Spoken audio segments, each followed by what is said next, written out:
La grande question que se posent la plupart des personnes qui sont novices dans le prélèvement, le choix du prélèvement. Comment choisir un arbre pour le prélever? C'est ce que je vais essayer de vous expliquer. Alors, ces explications sont valables aussi pour les arbres moyens et les grosses pièces, bien évidemment. La plupart des personnes qui prélèvent des arbres vont se focaliser sur la masse foliaire.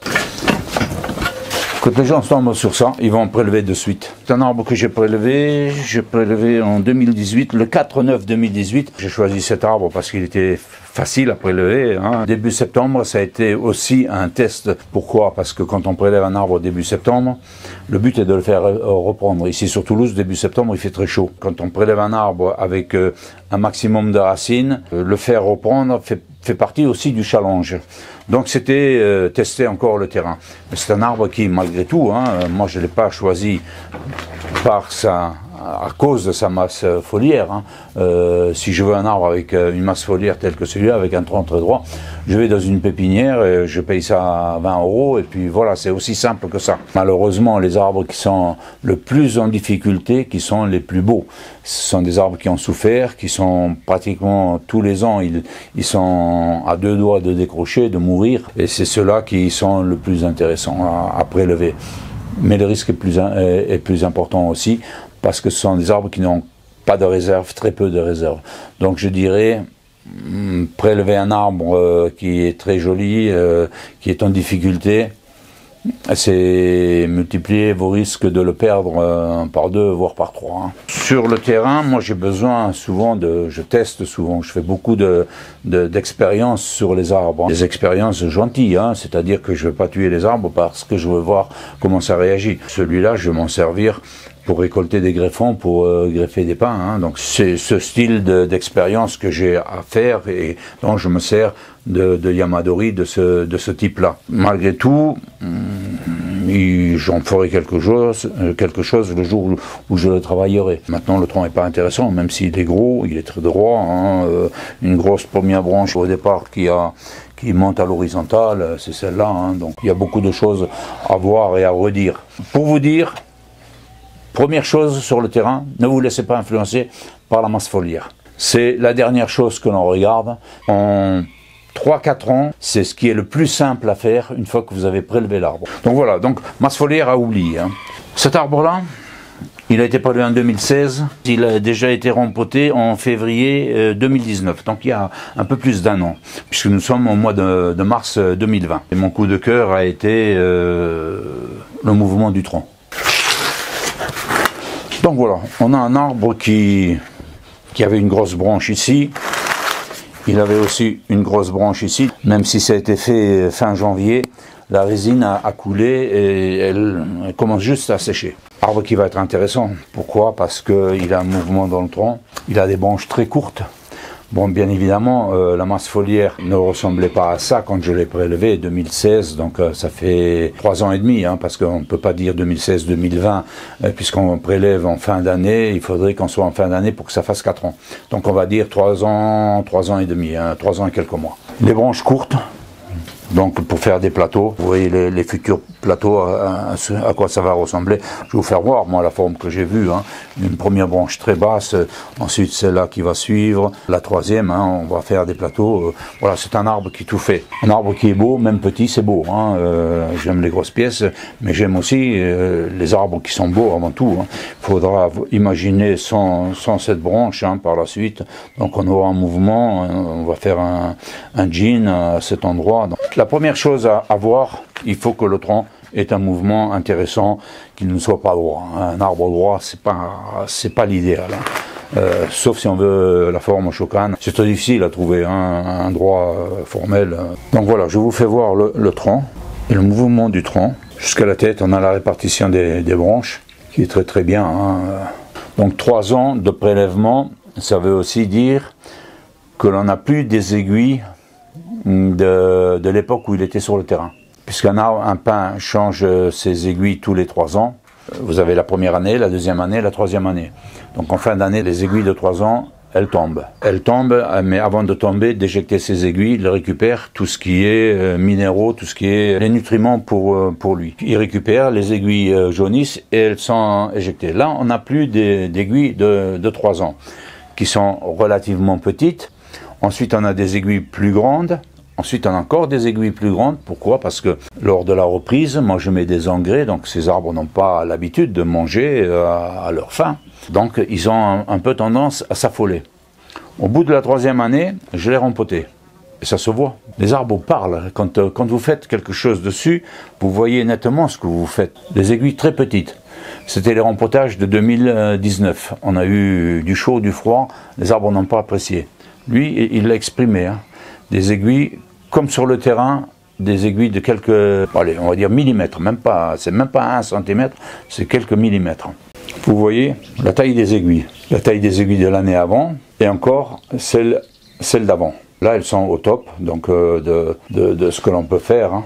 Et l'année de difficulté, donc en 2019, le rempotage. Donc c'est un arbre qui s'est trouvé en difficulté, hein, en grande difficulté, pour avoir fait des aiguilles aussi petites. Donc j'avais prévu de le travailler cette année, mais ça me dit non, stop, hein, on ne touche pas. On laisse faire une année de plus pour mettre les mains dans cet arbre. Donc je n'ai fait qu'une seule chose, c'est couper cette branche supplémentaire qui n'allait pas me servir. Vous avez un critère de choix, hein, le tronc. Uniquement se focaliser sur le tronc quand vous prélevez un arbre. C'est un arbre qui n'est pas à moi, celui-là, c'est à Fabrice. Donc le choix a été judicieux aussi, très, très spécial, hein. C'est un arbre qui est petit. C'est un arbre de 2018. Donc il a 1 année et demie de prélèvement. Quand on voit le tronc de cet arbre, on voit pourquoi on a prélevé. Hein. C'est un arbre qui fait 20 cm de haut, avec un tronc qui fait pratiquement 10 cm. Les branches sont un peu éloignées. On va dire que c'est son défaut. Donc on voit encore les aiguilles qui ont grandi un peu par rapport aux premières. On voit les toutes petites aiguilles encore qui sont là. Cette année, les aiguilles vont exploser. Elles vont faire 2 voire 3 cm. Voilà un choix qui est judicieux. Hein, dans un petit arbre, c'est magnifique. Hein. Donc je vais vous le faire voir de près aussi, celui-là, pour que vous vous rendiez bien compte que l'on choisit uniquement un tronc. Donc voilà, quand je mets mon doigt à côté, vous voyez la grosseur du tronc, une très belle écorce, hein, donc prélevé sans jamais avoir mis les mains sur l'écorce. Donc c'était un très très bel arbre, hein, le feuillage, hein, avec de toutes petites aiguilles. On a beaucoup de bourgeons qui repartent en arrière, on en a ici, ce sont des bourgeons qui redémarrent, hein.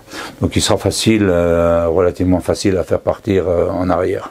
On a un très beau mouvement aussi, hein. Le tronc démarre relativement gros, il a une conicité, tout ce qu'il faut pour faire un bel arbre, un beau bonsaï. Et enfin le 3e arbre, que j'ai donc prélevé en septembre 2019, hein. Donc il a 6 mois. Et là on se rend bien compte de la difficulté qu'ont les arbres sur le terrain. Cet arbre, je ne sais pas ce qu'il a eu pour qu'il soit dans cet état. C'est un arbre qui a souffert, hein, qui a souffert énormément. Habituellement, au mois de mars, je ne me prononce pas sur la reprise d'un yamadori. Je me prononce au mois de juin. Les arbres qui vont reprendre sans garantie de reprise. Donc si vous devez acheter un jour un yamadori chez une personne, s'il a prélevé récemment, n'achetez pas un arbre qui n'a pas passé le mois de juin, hein, parce que vous risquez d'avoir des surprises. Celui-là par contre, il a repris, hein, je le sens bien. Il va démarrer, il est dans les starting blocks. Hein. Donc je vais vous faire voir à quoi ressemblent les aiguilles lorsque l'on prélève un arbre dans la montagne avec ces difficultés qu'ils ont.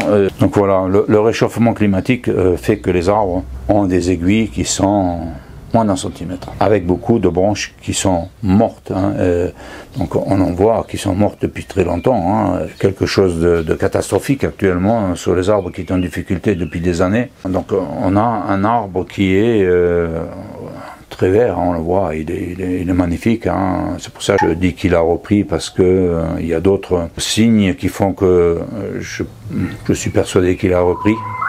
Donc voilà, quand on voit ce bois mort naturel, c'est extraordinaire.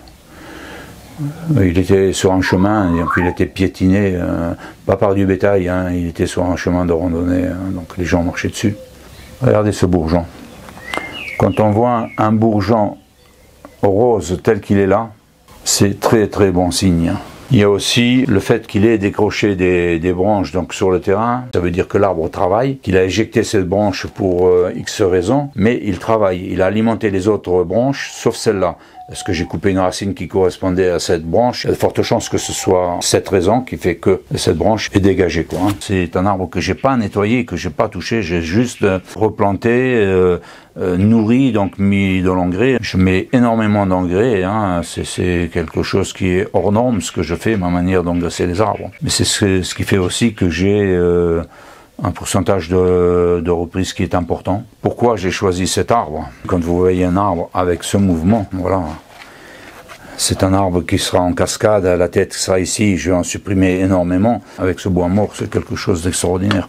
Donc c'est un choix, encore le choix du tronc. C'est quelque chose qui est primordial lorsque l'on prélève. Là, vous voyez bien que le choix ne se reporte pas sur le feuillage, parce qu'on ne peut pas, mais uniquement sur le tronc. Bien évidemment, dans la nature, en montagne, il existe des arbres qui sont petits, tels que le premier que je vous ai présenté, que je vais vous remettre d'ailleurs. Il y a effectivement des arbres qui ont cette structure, ce feuillage, hein, qui va attirer le regard, mais qui n'est pas intéressant. Donc, le choix, ça reste l'intérieur de l'arbre. On va visualiser l'intérieur de l'arbre et non les aiguilles, le feuillage, etc. Hein. Que ce soit gros, moyen ou petit. Donc voilà, si vous voulez un yamadori qui est un visuel agréable, vous devez impérativement choisir dès le prélèvement. Donc choisissez des arbres qui ont potentiel au niveau du tronc. Pour faire un tronc de 70 ans, il faut 70 ans. Pour faire un feuillage dense à partir d'un feuillage comme celui-là, donc qui est très éparse, qui est très petit, il faut 3, 4, voire 5 ans. C'est largement réalisable, même avec un certain âge. 5 ans, c'est jouable.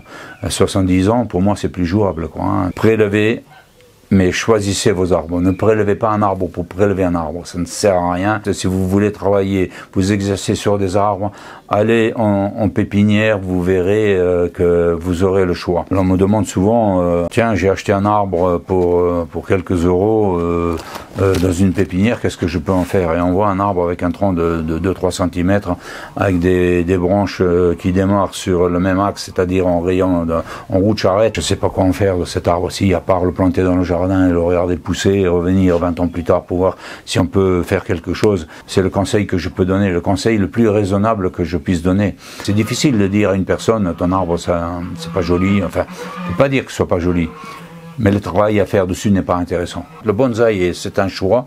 Il faut choisir son arbre pour rester dans le bonsaï. Il faut rester logique dans son choix. Voilà, j'espère que je vous aurai m'éclairer un peu sur le choix des arbres.